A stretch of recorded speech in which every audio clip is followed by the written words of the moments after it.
இப்போ நெக்ஸ்ட்டு நாம் என்ன பார்க்க போகிறோம்னா செல்ஸ் இன் பேரலல். அப்போ செல்கள் ரெண்டு சொல்லியிருக்கேன், ஏற்கனவே திரும்பி திரும்பி சொல்கிறேன். செல்லுனா ஒரே ஒரு செல்லு தான், ரைட்டா? பல செல்லுகள் சேர்ந்து ஒரு பேட்ரி. பேட்டரின்னு என்னது? பல செல்கள் இணைக்கப்பட்டு ஒன்றாக இருக்கும் பட்சத்தில் அது பேட்டரி என்று சொல்வார்கள். அந்த இணைப்பானது இரண்டு விதத்தில் நடைபெறும். ஒன்று சீரிஸ் சர்க்யூட், இன்னொன்று பேரலல் சர்க்யூட். பேரலல் கனெக்ஷனில் கொடுக்கலாம், இல்லை சீரியஸ் கனெக்ஷனில் கொடுக்கலாம். தொடர் இணைப்பு அல்லது பக்கவாட்டு இணைப்பு என்று சொல்வார்கள், ரைட்டா? அந்த செல்களை அவ்வாறாக இணைக்கப்படலாம், ரைட்டா?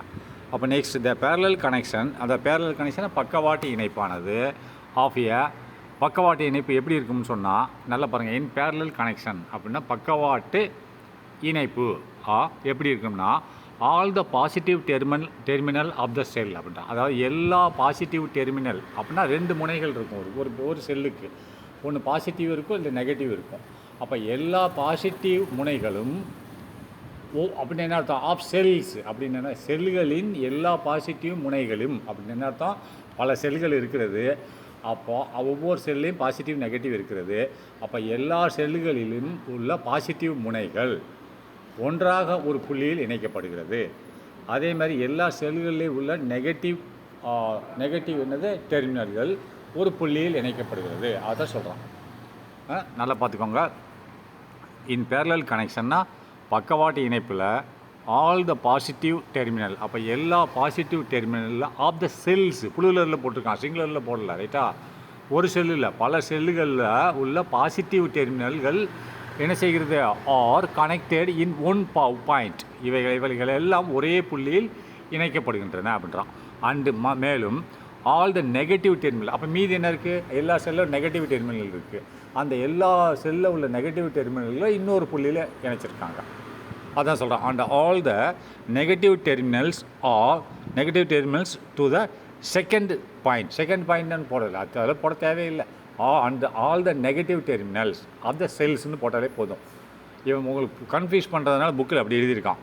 And all the negative terminals to the second point இரண்டாவது புள்ளி. முதல் புள்ளி பாசிட்டிவ்னு சொல்லிட்டான், ரெண்டாவது புள்ளி இல்லை கனெக்ஷன் பண்ணணும்னு சொல்கிறான். நீங்கள் எப்படியே இவ்வளோ எழுதிக்கலாம். And all the negative terminals of the cells will be connected to other point, to second பாயிண்ட்னு போட்டுக்கோ, ரைட்டா? அவன் நேரடியாக எழுதிட்டான். என்ன எழுதிட்டான்?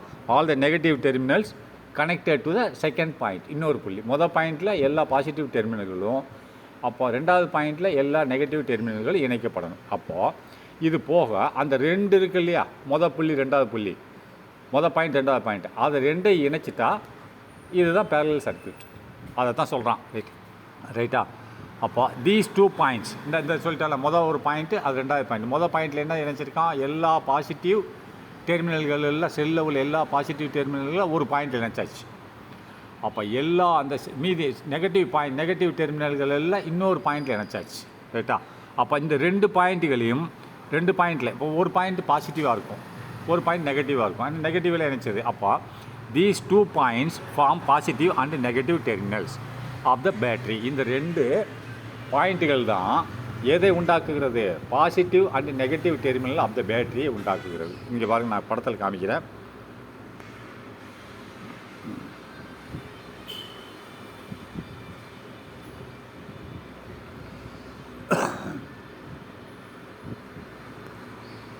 பார்த்துட்டிங்களா? இங்கே பாருங்கள், இது ஒரு பேட்ரி, 1ஆம் நம்பர் பேட்ரி, இது 2ஆம் நம்பர் பேட்ரி, இது 3ஆம் நம்பர் பேட்ரி. சிம்பிளாக 3 நம்பர் பேட்ரி கொடுத்துருக்கான். பேரலல் சீரியஸ் கனெக்ஷன் நான் சொல்லி கொடுத்துட்டேன். இப்போ பேரலல் கனெக்ஷன் போவான். அவன் என்ன சொல்கிறான்? All positive terminal of a battery is connected to one point. ஒரு சென்டென்ஸ். அதுக்கடுத்து என்ன சொல்கிறான்? All the negative terminal of the battery is connected to second point அப்படின்ட்டான். இப்போ மொதல் பாயிண்ட் வாங்க. All the positive terminal of the battery, இந்த வருங்க, இந்த பேட்டரியோட பாசிட்டிவ் டெர்மினல் இது, ரெண்டாவது பேட்டரியோட பாசிட்டிவ் டெர்மினல் இது. பாசிட்டிவ் எழுதியிருக்காங்களே, அது பெரிய கோடு பாசிட்டிவ், சிறிய கோடு நெகட்டிவ், இது மூணாவதில் ஒரு பாசிட்டிவ். அப்போ இந்த மூணுமே இந்த ஏ என்ற புள்ளி, இது ஏன்னு வச்சுக்கோ, இது பின்னு வச்சுக்கோ, இந்த மூணுமே இதில் ஏ என்ற புள்ளியில் இணைக்கப்பட்டுள்ளது, சரியா? ஏ என்ற புள்ளியில் இணைக்கப்பட்டுள்ளது. அப்போ இங்கே நெகட்டிவ் டெர்மினல் இது 1, இது 2, இது 3, இது மூணுமே இதில் பி என்ற புள்ளியில் இணைக்கப்பட்டுள்ளது. முடிஞ்சா? அப்போ 2 புள்ளி இணைச்சாச்சா? இதுதான் இப்போ இந்த 2 புள்ளி, இது ஏ, ஆமாம், இது பி, இது ஏன்னு போட்டுக்கோ பாசிட்டிவாக, இது நெகட்டிவ் பின்னு போட்டுக்கோ. இந்த ரெண்டுமே இது பாசிட்டிவாக இருக்குது, மொத்தத்துக்கு பாசிட்டிவ் தானே, எல்லா பாசிட்டிவ் இங்கே வந்து இணைச்சாச்சு. இது என்ன செய்யுது, ஒரு ரெசிஸ்டர் கூட பாசிட்டிவ் இணையுது, இது நெகட்டிவ் ரெசிஸ்டரோட இன்னொரு எண்டில் இணையுது. அப்போ கரண்ட் எப்படி பாஸ் ஆகும், பாசிட்டிவ் இதெல்லாம் பாசிட்டிவ்லேருந்து பாஸ் ஆகும். ஆனால் கரண்ட் கன்வென்ஷனல் கரண்ட் தான் பாஸ் ஆகும். அதுக்கு முந்தி என்ன ஆகும், எலக்ட்ரான் வந்து நெகட்டிவ் டெர்மினல்லேருந்து ஃபுல்லாக ஆகும். இது இப்படி நெகட்டிவ்லேருந்து எலக்ட்ரான் எப்படி அந்த அது ஃபஸ்ட்டு பொட்டென்ஷியல் ஃபீல்டு தான் உண்டாகும், அதாவது எலக்ட்ரிக் ஃபீல்டு. அந்த வயரில் எலக்ட்ரிக் ஃபீல்டு உண்டாகிறதுனால எலக்ட்ரான் ஃப்ளோ வந்து நெகட்டிவ் டு பாசிட்டிவ் டெர்மினலில் ஓடும். அந்த நேரத்தில் தான் பாசிட்டிவ்லேருந்து நெகட்டிவ்க்கு கன்வென்ஷனல் கரண்ட் ஃப்ளோ ஆகும். சரி, பார்த்துக்கிட்டிங்களா? சரி, நெக்ஸ்ட்டு அடுத்தது இதுதான் முதல் பேரா.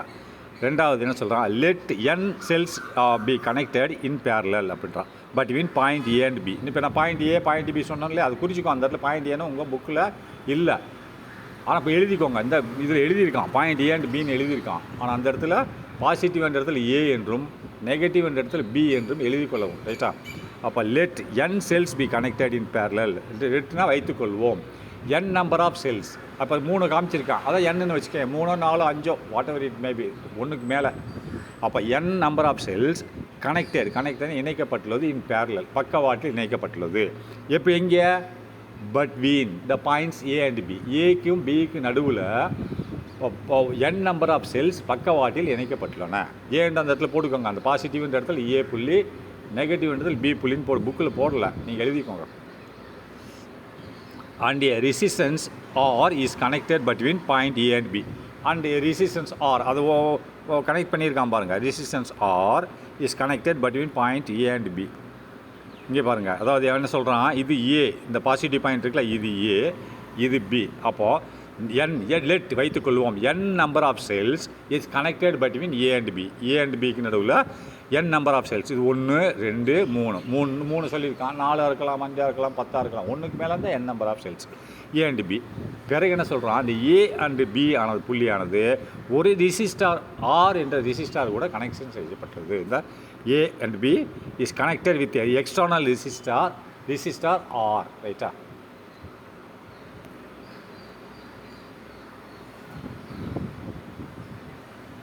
சரி, நெக்ஸ்ட்டு அதாவது என்ன போட்டிருக்கான், and a resistance R is connected between point A and B. ஏக்கு பிக்கு நடுவில் ரெசிஸ்டன்ஸு, அது ரெசிஸ்டார், அது ரெசிஸ்டன்ஸ்னு போட்டிருக்கான். அதாவது ஆக்சுவலி அது என்னது, ஒரு ரெசிஸ்டார். ரைட்டா? அப்போது ரெசிஸ்டார் ஆர், அது ரெசிஸ்டன்ஸ்னு போட்டிருக்கான். ரெசிஸ்டாரில் ரெசிஸ்டன்ஸ் இருக்கும், இருந்தாலும் அது வந்து ரெசிஸ்டார். ரைட்டா? Resistor R is connected between A and B அப்படின்றான். as shown in figure 2.22. இந்த படத்தில் காண்பித்ததின் பிரகாரம் அந்த ஏ மற்றும் பிக்கு நடுவில் ஒரு ரெசிஸ்டார் ஆர் என்ற ஒரு ரெசிஸ்டார் இணைக்கப்பட்டுள்ளது. சரி, நெக்ஸ்ட்டு லெட் ஜெயின் என்னது, ஜெயினா ஒரு பேட்டரியோட மொத்த வோல்ட். ரைட்டா? பேட்டரிக்கு உள்ளே இருக்கக்கூடிய வோல்ட், ஆனால் வெளியே வரக்கூடிய வோல்ட் பொட்டன்ஷியல் டிஃபரன்ஸ். அதை விட்டு வெளியில் வர்றது பொட்டன்ஷியல், அது கம்மியாக தான் இருக்கும். மொத்தம் ஜெய்யை விட இது வெளியில் வர்றது பொட்டன்ஷியல் டிஃபரன்ஸ் கம்மியாக இருக்கும். அப்போ லெட் வைத்துக்கொள்வோம் ஜை be the EMF of the EMF, அதாவது ஜை என்ற சிம்பிள் ஆனது இஎம்எஃப் என்று வைத்துக்கொள்வோம். அப்போ ஒவ்வொரு பேட்டரிக்கும் ஜை இஎம்எஃப். ரைட்டா? அந்த பேட்டரிக்கு உள்ளே இருக்கக்கூடிய மொத்த வோல்டேஜ். ரைட்டா? அதைத்தான் ஜைன்றான். ஒவ்வொரு பேட்டரிக்கும் ஒவ்வொரு ஜை இருக்கும். அதை விட அந்த பேட்டரியிலேருந்து வெளியில் போகக்கூடிய பொட்டன்ஷியல் டிஃபரன்ஸ் ஆனது கம்மியாக இருக்கும். ஏன்னா அந்த பேட்டரிக்குள்ளே ஒரு இன்டர்னல் ரெசிஸ்டன்ஸ் ஸ்மால் ஆர் இருக்கும், அதில் செர்டன் வோல்டேஜ் ட்ராப் ஆகிடும். அதனால் மொத்த வோல்டேஜ் வெளியில் போகாது, கொஞ்சம் கம்மியாக போகும். சரியா? அப்போ இந்த பேட்டரிகள் என்ன இருக்குது, அதாவது ஜையும் இருக்கிறது, ஸ்மால் ஆரும் இருக்கிறது. ரைட்டா? லெட் வைத்துக்கொள்வோம் ஜைன்னு எப்சிலோன்னு அர்த்தம். ஜைன்னு சொல்லலாம், இல்லை எப்சிலோன்னு சொல்லலாம். எப்சிலோன் பி த இஎம்எஃப், அது என்ன சொல்கிறான், எலக்ட்ரோமோட்டிவ் ஃபோர்ஸ். அது ஃபோர்ஸ் கிடையாது, அது வோல்டேஜ் தான், அது ஃபோர்ஸ்னு போட்டிருக்கான். தப்பாக அந்த காலத்தில் பேர் வச்சவன் வந்து அது எலக்ட்ரோமோட்டிவ் வோல்டேஜ்னு வைக்காமல் ஃபோர்ஸ்னு வச்சுட்டான். பிறகு திருத்திக்கிட்டான். சரியா? எலக்ட்ரோமோட்டிவ் ஃபோர்ஸ் அது வோல்டேஜ் தான். And R is the internal resistance of the cell. R என்பது என்னது, அந்த ஒவ்வொரு செல்லுக்குள்ளேயும் இருக்கக்கூடிய இன்டர்னல் உட்புறமாக, பேட்டரிக்கு உட்புறமாக அமைந்துள்ள ஒரு எதிர்ப்பு. ரைட்டா? ஒவ்வொரு பேட்டரியிலும் ஸ்மால் ஆர் இருக்கும். அப்போ நெக்ஸ்ட்டு ஈக்குவலண்ட் இன்டர்னல் ரெசிஸ்டன்ஸ். ஈக்குவலண்ட்னா டோட்டல்னு அர்த்தம். Total internal resistance. அப்போ என்னது, ஃபஸ்ட்டு பேட்டரிக்கு ஸ்மால் R1, செகண்ட் பேட்டரிக்கு ஸ்மால் R2, தேர்ட் பேட்டரிக்கு ஸ்மால் R3, எல்லாமே ஒவ்வொரு பேட்டரியில் உள்ள இன்டர்னல் ரெசிஸ்டன்ஸ். ரைட்டா? அப்போ ஒவ்வொரு பேட்டரியிலையும் ஜெய்னா எலக்ட்ரோமோட்டிவ் ஃபோர்ஸ் அல்லது ஜெய்க்கு பதில் எப்சிலான்னு சொல்லலாம். அது ஒன்று இருக்கும். எப்சிலான் 1 ஃபஸ்ட்டு பேட்டரிக்கு எப்சிலான் 1, ரெண்டாவதுக்கு எப்சிலான் 2 அதாவது ஜெய் 2, மூணாவதுக்கு ஜெய் 3. ரைட்டா? இது இப்போ என்ன பண்ணுறா, பேரலல் கனெக்ஷன். இந்த கனெக்ஷன் எப்படி இருக்குது, பேரலல் கனெக்ஷன். அப்போது பேரலல் கனெக்ஷன் வரும்போது டோட்டல் ரெசிஸ்டன்ஸ் எப்படி இருக்கும், 1/R total is equal to 1/R1 plus 1/R2 plus 1/R3. அப்போ ஸோ அண்டு 1/Rn. ரைட்டா? இதுதான் அவனது. சீரியஸில் R total equal to R1 plus R2 and again Rn. ரைட்டா? இப்போ பாருங்கள், இது என்ன சொல்கிறான், இப்போ இன்டர்னல் பேட்டரிகள் தான் பேரலில் கனெக்ஷன் பண்ணியிருக்கோம். மீதி இது கிடையாது, எக்ஸ்டர்னல் ரெசிஸ்டன்ஸ் கிடையாது. இன்டர்னல் பேட்டரி தான் பேரலில் கனெக்ஷன் பண்ணியிருக்கோம். பேட்டரிகளை மட்டும்தான் பேரலில் கனெக்ஷன் பண்ணியிருக்கோம். வெளியில் உள்ள ரெசிஸ்டன்ஸே கிடையாது, கேபிட்டல் ஆர் கிடையாது. அப்படின்னா அப்போது இங்கே பாருங்கள், ஒவ்வொரு பேட்டரிக்கும் ஒரு இன்டர்னல் ரெசிஸ்டன்ஸ் R1 இருக்குது, ஸ்மால் R1 நல்லா பார்த்துக்கணும். அப்போ ஆர் ஈக்குவலண்ட்னா டோட்டல், அந்த மொத்தம் 3 பேட்டரிக்கு சேர்ந்து ஒவ்வொன்றிலே ஒவ்வொரு ரெசிஸ்டன்ஸ் இருக்குது பேட்டரிக்குள்ளே. அப்போ மொத்தம் எடுக்கணும், மொத்தம் எவ்வளோ ரெசிஸ்டன்ஸ் இருக்குது, அதான் ஆர் ஈக்குவல்னு R total is equal to 1/R1. அப்படின்னா மொதல் பேட்டரியில் உள்ளவருக்கு ரெசிஸ்டன்ஸ் ப்ளஸ் 1/R2 போட்டோன்னா 1/R1 plus 1/R2 and dash 1/Rn அப்படி போடணும். ஆனால் போடாமல் அவன் என்ன பண்ணியிருக்கான், 1/R ப்ளஸ் 1/R ப்ளஸ் 1 ஒரே வேல்யூ கொடுத்துட்டான். ஏன்னு சொன்னால் எல்லா பேட்டரிக்கும் ஒரே மாதிரியான ரெசிஸ்டன்ஸ் தான். ஒவ்வொரு பேட்டரி இருக்கு இல்லையா, ஒவ்வொரு பேட்டரியில் ஒவ்வொரு செல்லுக்கும் 3 செல்லு இருக்குது, படத்தில் கொடுத்துருக்கேன். 3 செல்லுக்கும் ஒரே மாதிரியான ரெசிஸ்டன்ஸ். முதல் செல்லில் 2ன்னா ரெண்டாவது செல்லு 2, மூணாவது செல்லு 2. அதனால தான் R1 R2ன்னு கொடுக்காம 1/R ப்ளஸ் 1/R ப்ளஸ் 1 லாஸ்ட்டில் 1/Rn கொடுக்கணும், கொடுக்கல. ரைட்டா? இருந்தாலும் அவன் என்ன கொடுத்துருக்கான், n டேம்ஸ்னு கொடுத்துட்டான். அப்போ n நம்பர் ஆஃப் செல்ஸ் இருக்குதுன்னு அர்த்தம். ரைட்டா? அப்போ n டேம்ஸ்னு கொடுத்துட்டான். அப்போ இது என்னது, 1/R ஈக்குவலண்ட் என்ன ஆகும் அப்படின்னு பார்த்தீங்கன்னா, இங்கே பாருங்கள், இப்போ இது எப்படி 1/R 1/R இது ரெண்டு கூட்டினா என்னது, இப்படியே போயிருந்தா என்னது, அந்த எத்தனை R இருக்குது, n மேலே 1 எத்தனை 1 இருக்குது, நம்பர் ஆஃப் ஒன்ஸ், அதான் n. கீழே என்னது R, ஒரே வேல்யூ R. அப்போ இதை எப்படி எழுதலாம், 1/R ப்ளஸ் 1/R எப்படி எழுதலாம், n நம்பர் ஆஃப் ஒன்ஸு. இப்போ இதில் 5ஓட நீ படிக்கிட்டேன், 5 1ஓட அப்படின்னு என்னது 5/Rன்னு போடுவான். புரிஞ்சுதா? என்னோட வேல்யூ எவ்வளோ, 5ன்னு அர்த்தம். 5 × 1 நான் உதாரணம் போட்டே காமிக்கிறேன், இருங்க பார்ப்போம்.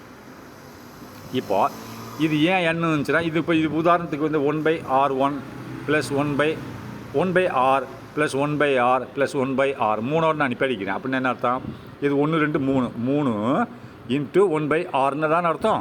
3 1/R இருக்குது. அப்போ இதை எப்படி எழுதுவேன், 3/6 இதான் எழுதுவேன். அவன் ஏன் என்னன்னு கொடுத்துருக்கான், n நம்பர் ஆஃப் 1/R இருக்குன்னு அர்த்தம், அதான் n/Rன்னு அர்த்தம். சரியா? சரி, ஓகே. நெக்ஸ்ட்டு அண்டு ஸோ இது எப்படி எழுதணும், அந்த 1/R ஈக்குவல்னு ஆர் டோட்டல், அது என்னவாக வருகிறது, n/R. ஆனால் அப்படி இருக்கும்போது 1/R டோட்டல் தான் n/R. ஆனால் இது ரிவர்ஸ் போடு, 1/Rக்கு தான் இப்படி. அதேமாதிரி R equivalence equal to R/n reverse ஆகிடும். இந்த மாதிரி 1/R equivalence equal to n/R, அப்படின்னா R equivalence equal to R/n. சரியா? அதை போட்டான். இந்த R equivalence equal to R equal R டோட்டல்னு அர்த்தம். அப்படி மீனிங் என்ன, ஒவ்வொரு செல்லையும் உள்ள ரெசிஸ்டன்ஸ்களை எல்லாம் கூட்டினா மொத்த ரெசிஸ்டன்ஸ் எவ்வளவு, செல்லுக்குள்ள ரெசிஸ்டன்ஸ் தான் சொல்கிறேன், வெளியில் உள்ளது இல்லை, ஸ்மால் ஆர், அதை கூட்டினா எவ்வளோ வரும், அதுதான் ஆர் ஈக்குவல்னு சொல்கிறோம். R total, small R total equal to ஆர்னது ஒரு செல்லில் உள்ள ரெசிஸ்டன்ஸ் வேணால் பை n. அப்போ என்னென்ன மொத்தம் எத்தனை செல்லுகள். ரைட்டா? அப்போது அண்டு த டோட்டல் ரெசிஸ்டன்ஸ் இந்த சர்க்யூட். அப்போ மொத்த ரெசிஸ்டன்ஸ் என்னது, இதை தான் சொல்கிறான். என்னது ஆர் ஈக்குவலண்ட் எவ்வளோ சொல்கிறான், இவ்வளோ இருக்குது. அண்டு த டோட்டல் ரெசிஸ்டன்ஸ் எவ்வளோ இருக்கும், இது என்னது, இது வந்து செல்லுக்குள்ள ரெசிஸ்டன்ஸ். ஆர் ஈக்குவல்னு ஸ்மால் ஆர் ஈக்குவலன்ஸ்னால் எல்லா 3 செல்லுக்குள்ள ரெசிஸ்டன்ஸு. ஆனால் அந்த சர்க்யூட்டில் இன்னொரு ரெசிஸ்டன்ஸ் இருக்குது இல்லையா, கேபிட்டல் ஆர் ரெசிஸ்டன்ஸ் வெளியில் கொடுத்துருக்கான் இல்லையா, அப்போ அதையும் சேர்த்தா அந்த மொத்த அமைப்போட ரெசிஸ்டன்ஸ் வந்துடும். இப்போதைக்கு ஸ்மால் ஆர் ஈக்குவலண்ட் என்னது, 3 செல்லு, அதுக்கு 3ஐயும் சேர்த்து மொத்தம் எவ்வளோ ரெசிஸ்டன்ஸ் இருக்குதுன்னு நம்ம பார்த்துருக்கோம். அப்போ வெளியில் அந்த ஏலேருந்து பி வரைக்கும் ஒரு கனெக்ஷன் கொடுத்துருக்கான் ரெசிஸ்டன்ஸ் கேபிட்டல் ஆரை போட்டு. அப்போ அதையும் சேர்த்தோம்னா சர்க்யூட் ரெசிஸ்டன்ஸ், அப்போ டோட்டல் ரெசிஸ்டன்ஸ்னு சொல்லுவாங்க ரைட்டா. அப்போ அது என்னது, the total resistance in the circuit. அந்த சர்க்யூட் மொத்த சர்க்யூட் ரெசிஸ்டன்ஸ் என்னதுன்னா கேபிட்டல் ஆர், அது ஆர் இருக்கு இல்லையா, ஆறு ப்ளஸ் இதையும் சேர்த்துக்கணும், இந்த செல்லுகளோட ரெசிஸ்டன்ஸு ஸ்மால் ஆர் பை என். சரியா, இப்போ நம்மளுக்கு டோட்டல் ரெசிஸ்டன்ஸ் கிடச்சிருச்சு. அது போக 3 செல்லோட தனித்தனி மொத்தம் 3 செல்லோட கூட்டல் ரெசிஸ்டன்ஸும் கிடச்சிருச்சு. அப்போ என்ன பண்ணால், the total EMF is the potential difference between the point A and B அப்படின்றான். அப்போ மொத்தம் இஎம்எஃப் எவ்வளவு, இப்போ 3 ஒவ்வொன்றுக்கும் ஒரு இஎம்எஃப் இருக்குது ரைட்டா. அப்போ 3ஐயும் நம்ம பேரலில் கனெக்ஷன் கொடுத்துட்டோம். அப்போ 3க்கு சேர்ந்து 3 பேட்டரி 3 செல்லுக்கு சேர்ந்து எவ்வளோ இஎம்எஃப் இருக்கிறது, இஎம்எஃப்னா 3 செல்லுகளுக்கு உள்ளே எவ்வளவு இருக்கிறது இஎம்எஃப், எலக்ட்ரோமோட்டிவ் ஃபோர்ஸ் அப்படின்னா அதை ஜை அல்ல எப்சிலோன்னு சொல்லுவாங்க. அது எங்கே குறிக்கிற அந்த படத்தில் காமிக்கிறேன். இங்கே பாருங்கள், இதில் என்ன சொல்லியிருக்கான், இந்த 3 பேட்டரியும் பேரலல் கனெக்ஷன் கொடுத்துட்டான். 3ஐயும் சேர்த்து இந்த பாசிட்டிவில் இந்த புள்ளியிலையும் நெகட்டிவ் இந்த புள்ளியிலையும் கொடுத்துட்டான். அப்போ இது பாசிட்டிவ் தானே, இது நெகட்டிவ். அப்போ இந்த இடத்துல நீ அளந்தேன்னு சொன்னால் இந்த 3 செல்லுகளோட மொத்த இஎம்எஃப் கிடச்சிரும். ஆனால் இந்த இடத்துல நீ அளந்தேன்னு சொன்னால் பொட்டன்ஷியல் டிஃபரன்ஸ் கிடைக்கும். அந்த எக்ஸ்டர்னல் ரெசிஸ்டன்ஸ் ஆர் இருக்கு இல்லையா, அது 2 டெர்மினல் அளந்தேன்னு சொன்னால் இந்த பேட்டரியை விட்டு வெளியில் வருது இல்லையா, வெளியில் வரக்கூடிய பொட்டன்ஷியல் டிஃபரன்ஸ் கிடைக்கும். பேட்டரியோட பாசிட்டிவ் டெர்மினல், மொத்தம் 3 பேட்டரிக்கு பாசிட்டிவ் டெர்மினல் இதுதான், இது நெகட்டிவ் டெர்மினல். இந்த இடத்துல அளந்தேன்னா 3 பேட்டரியோட மொத்த இஎம்எஃப் கிடச்சிடும். அதேமாரி பொட்டன்ஷியல் டிஃபரன்ஸ்னு இந்த பேட்டரியை விட்டு வெளியில் வருது இல்லையா வோல்டேஜ், அதுதான் பொட்டன்ஷியல் டிஃபரன்ஸ். அது எங்கே கிடைக்கும், அந்த ரெசிஸ்டன்ஸுக்கு குறுக்கால கிடைக்கும். வெளியில் வர்றது இங்கே வரும், இப்படியே வெளியில் வந்து இங்கே வந்து நின்றுக்கிறோம், இப்படியே வெளியே வந்து இங்கே வந்து நின்று இதில் ட்ராப் ஆகும், இந்த இடத்துல கிடைக்கும். சரியா, இப்போது அவன் என்ன சொல்கிறான், இஎம்எஃப் அளக்கணும் இந்த 2க்கு நடுவில்.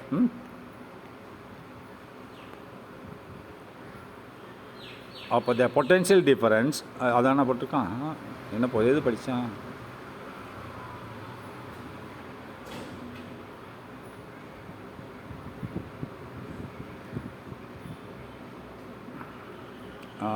the total EMF is the potential difference between the points A and B ரைட்டா.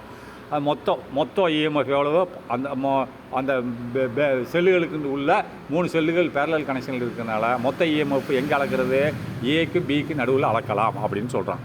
Between A which is equal to, அது எதுக்கு சமமாக இருக்கிறது, அது ஜைக்கு சமமாக இருக்கிறது. எதுக்கு, அது மொத்தத்துக்கு எவ்வளோ ஜை தான், அதாவது இஎம்எஃப் மொத்த இஎம்எஃப்னு சொல்கிறான். என்னது, த கரண்ட் இந்த சர்க்யூட் இஸ், அதில் கரண்ட் எவ்வளவு, அப்போ பாருங்கள் நல்லா பார்த்துக்கோ, மொத்தம் எவ்வளவுன்னா மொத்தம் தான் ஜைக்கு சமமாக இருக்குது. ஜை என்னது, இஎம்எஃப், அந்த ஒவ்வொரு செல்லோட இஎம்எஃப் எல்லாம் சேர்ந்து ஒரே இஎம்எஃபாக மாறுகிறது. அப்போது மொத்தம் அந்த சர்க்யூட்டில் கரண்ட் என்னது, கரண்ட் சீக்கிரம் டு வோல்ட் பை கரண்ட், ஐ சீக்கிரம் டு வி பை ஆர் ரைட்டா. வினா வோல்டேஜ் பை ஆர் ரெசிஸ்டன்ஸ். அப்போ வோல்டேஜ் எவ்வளவு, மொத்த வோல்டேஜ் எவ்வளவு, ஜை தானே, வோல்டேஜ் தானே ஜெய்யே, மொத்தம் எவ்வளவு, அதை ஜைன்னு போட்டான். அதாவது epsilon by R, total resistance எவ்வளவு, ஆறு. அது தான் நம்ம போய் கண்டுபிடிச்சிருக்கோம் இல்லையா, small R by N plus capital R. அந்த ரெசிஸ்டன்ஸ் எக்ஸ்டர்னல் ரெசிஸ்டன்ஸ் ஆர் ஓம்ஸில் அப்ளை பண்ணியிருக்கான். சரி, நெக்ஸ்ட் இதை வந்து நீ வந்து கீழே உள்ள எண் இருக்கு இல்லையா, இது கீழே உள்ள எண் மேலே போயிடும். இந்த இருக்கு இல்லையா, கீழே ஆர் பை என்னு வரும்போது இந்த எண்ணை காமனாக எடுத்துக்கிட்டேன்னா அப்போ என்ன இருக்கும், ஆர் ப்ளஸ் என் கேபிட்டல் ஆர்னு வரும். இதை சுருக்குனீங்கன்னா என் பேஸில் என்னு, இது ஆறு ப்ளஸ் என் ஆர்னு வரும். இந்த எண் மேலே போயிடும், மேலே போயிடுச்சுன்னா என் எப்சிலோன் ஆயிரும். அப்போ கீழே என்ன இருக்கும், small R by N capital ஆர்னு இருக்கும். அதான் அடுத்ததில் போட்டிருப்போம், பார்த்துக்கோங்க.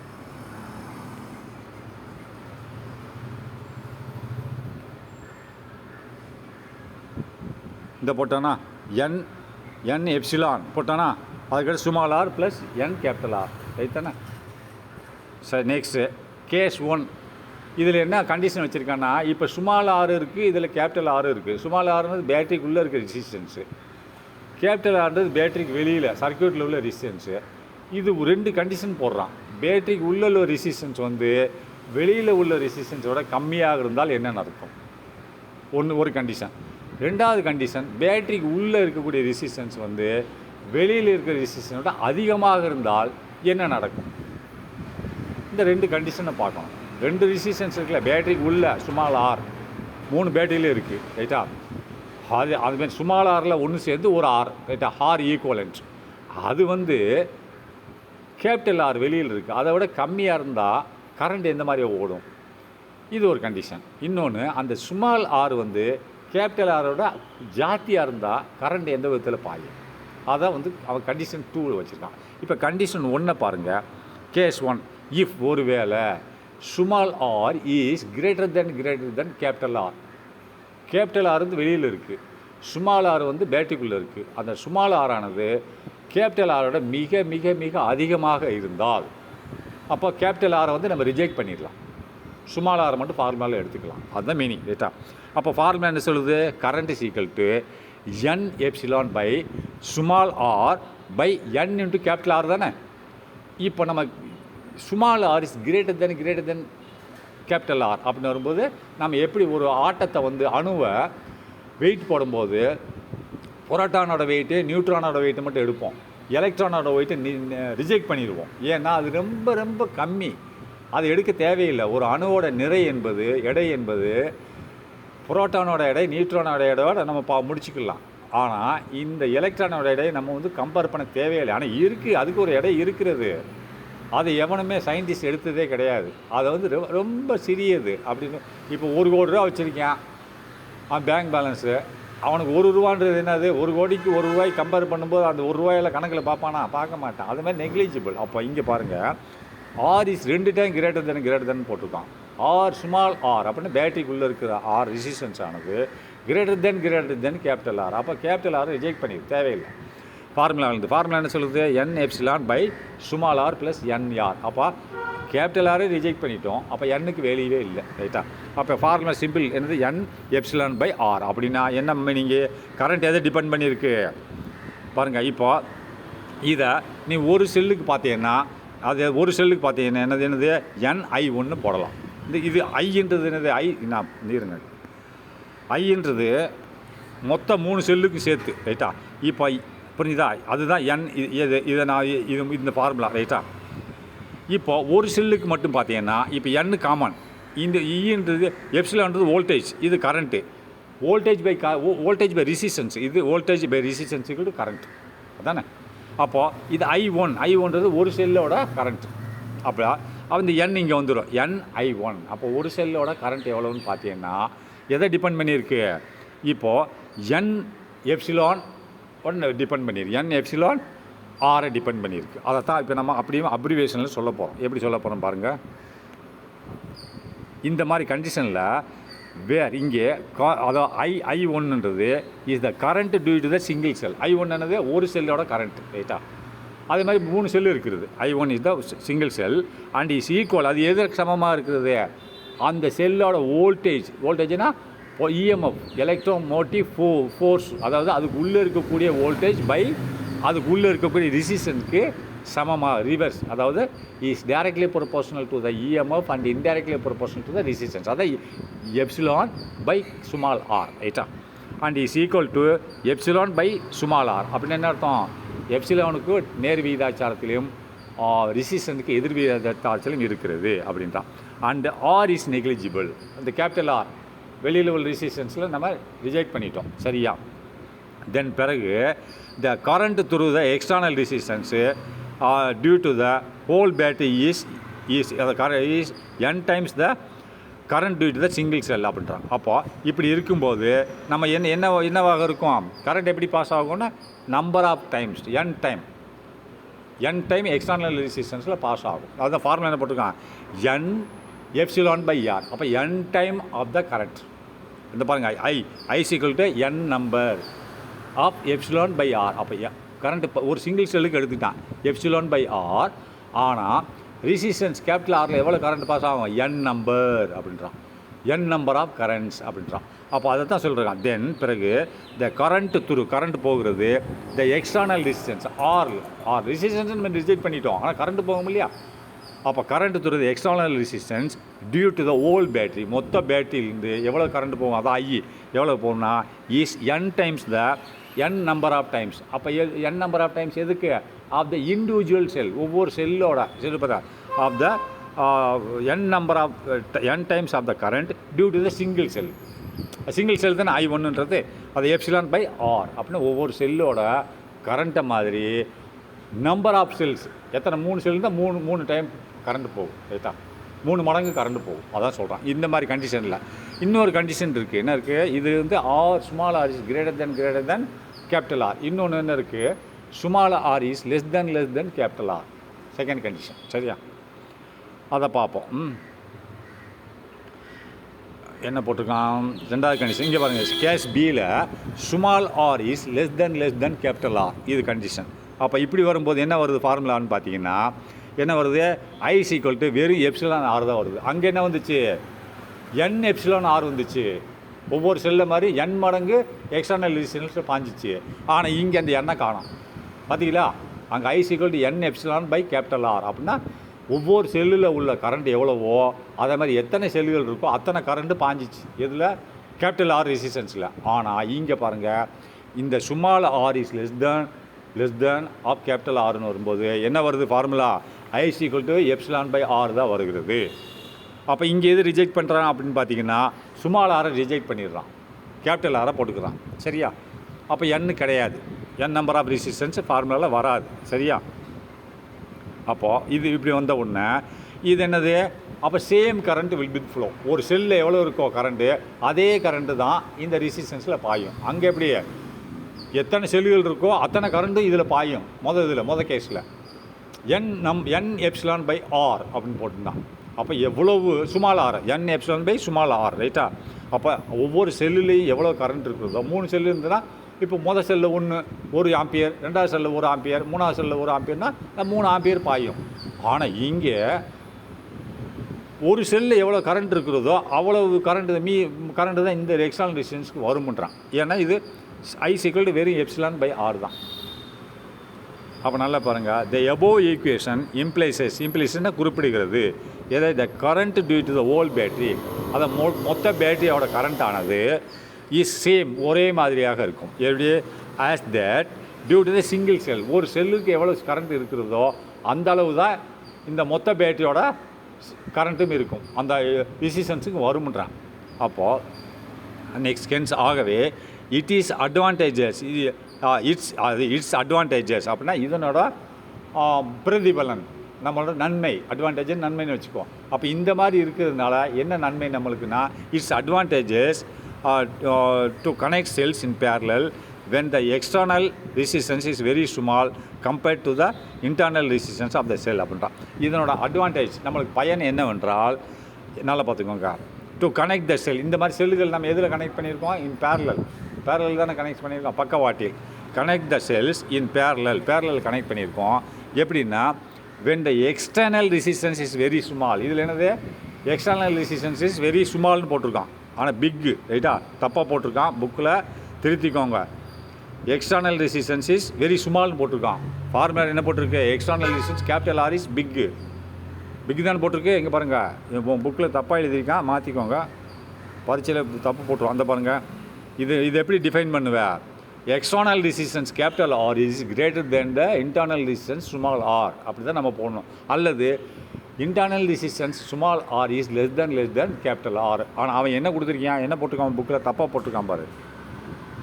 என்ன போட்டிருக்கான் அப்படின்னா when the external resistance என்னது? Capital R. அப்போ கேபிட்டல் ஆர் வந்து கிரேட்டர் தென் ஸ்மால் ஆர் தானே. இவன் என்ன கொடுத்துருக்கான்? இஸ் வெரி ஸ்மால்னு கொடுத்துட்டான். இந்த ஸ்மால் கிடையாது, பிக்னு போடணும். இஸ் பிக் கம்பேர்டு, இல்லை லார்ஜ்னு போடணும். தவறாக கொடுத்துட்டேன். அதாவது கேபிட்டல் ஆர் இஸ் கிரேட்டர் தென்னு போட்டுக்கோ. கிரேட்டர் தென் இல்லை பிக்னு போட்டுக்கோ. Greater than compared to the internal resistance ரைட்டா. இன்டர்னல் ரெசிஸ்டன்ஸை இந்த தவறாக போட்டிருக்கான். அந்த ஸ்மால் அடிச்சிட்டு பிக்கு இல்லை கிரேட்டர் தென் போட்டுருக்கான். Of the cell, internal resistance of the cell. சரியா?